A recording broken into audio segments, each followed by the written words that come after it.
Assalamualaikum warahmatullahi wabarakatuh. Perkenalkan, nama saya Arya Purwahdinata. Di sini saya akan menjelaskan tentang permasalahan-permasalahan yang ada di mata kuliah Computational Thinking. Oke, kita lanjutnya. Dan ada beberapa masalah yang sering saya temui di sekolah saya yang di PPL saja, yaitu di SMA Negeri 10 Tasikmalaya. Kita akan bedah salah satu permasalahan yang saya temui di sekolah yang saya lakukan.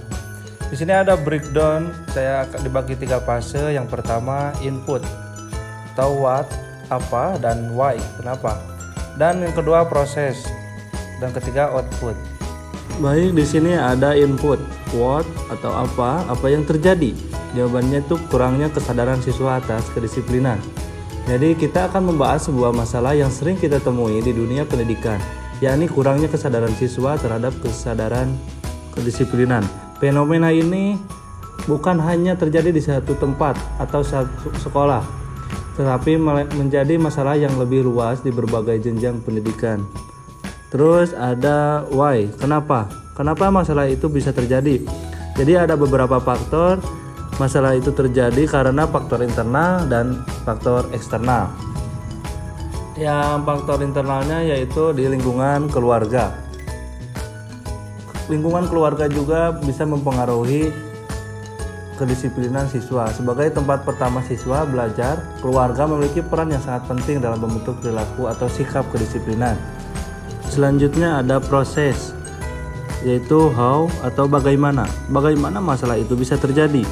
Jawabannya, banyak siswa yang tidak mematuhi aturan sekolah dan kurangnya penegasan dari pihak gurunya.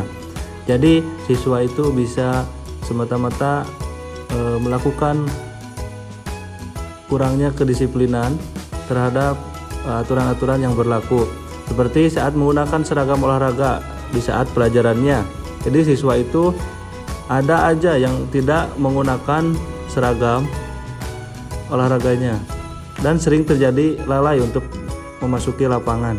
Dan yang terakhir ada output, yaitu hasil dari yang kita harapkan. Setelah kita membahas berbagai faktor yang menyebabkan kurangnya kesadaran disiplin siswa, kini saatnya untuk melihat hasil akhir yang diharapkan ketika masalah ini berhasil diatasi. Tentu saja dengan upaya yang tepat dari berbagai pihak, terutama sekolah, keluarga, dan masyarakat, kita bisa berharap perubahan yang signifikan pada sikap dan perilaku siswa. Ada beberapa capaian hasil. Yang pertama, yang meningkatnya kesadaran siswa tentang pentingnya disiplin. Yang kedua, meningkatnya kepatuhan terhadap aturan sekolah. Jadi di sini dengan disiplin yang lebih baik, siswa akan lebih sadar dan patuh terhadap berbagai peraturan yang diterapkan di sekolah. Mereka akan lebih menghargai pentingnya aturan untuk menciptakan suasana belajar yang kondusif dan nyaman bagi semua orang. Yang selanjutnya, meningkatnya motivasi belajar siswa. Jadi disiplin ini tidak hanya tentang mengikuti aturan, tetapi juga menciptakan kebiasaan belajar yang baik. Siswa yang disiplin akan lebih fokus, teratur dalam belajar. Yang keempat, meningkatkan rasa tanggung jawab siswa terhadap aturan sekolah. Jadi tanggung jawab siswa itu bisa merupakan hasil yang diinginkan. Siswa yang memiliki kesadaran disiplin yang tinggi akan merasa memiliki rasa tanggung jawab yang tinggi. Yang kelima, meningkatnya lingkungan belajar yang nyaman dan berkualitas.